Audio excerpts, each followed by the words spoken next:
Ja, maar dit keer net. Hé Jon! Nu jagen ze alle vogels in de kruiden, jongen! Even wachten, ik kom er om. Oké! Hé Jon! Dan ligt het wel een vogelverschrikker. Nou, dat valt wel een beetje daar. Ik doe gewoon een alarmtelling. Alarmtelling?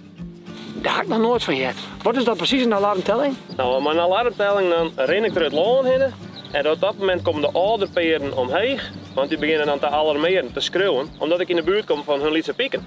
Aha, en op basis daarvan wist u dus dat de jonge piekjes in het land zitten? Precies, we gaan er gewoon vanuit dat we 2 kriezen bijvoorbeeld zeggen. En die begint te alarmeren. Nou, dan ben dat een ouderpeer met pieken. En bent er 4 of 5, nou, dan ben er per ouderperen meer.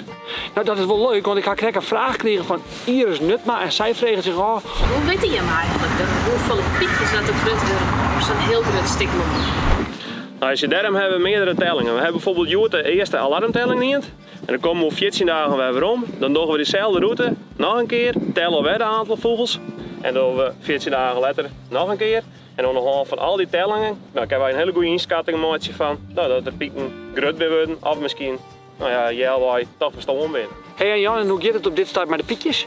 Nou, op zich wel aardig goed, ja. De eerste liepenpieken zijn al redelijk grut en we gaan van de week ook de eerste skriezen pieken. Dus dat gaat op zich best en dan hoop ik de komende weken dat het alleen maar meer worden. Ja. Maar als het erg is, wil ik even verder, want ik heb nog een paar alarmtellingen te doen.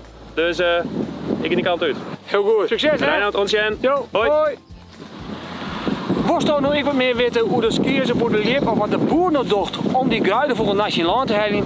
Stuur die vraag dan op via een video, via WhatsApp naar dit nummer en dan zorg ik je weer in een nieuwe video. Hoi!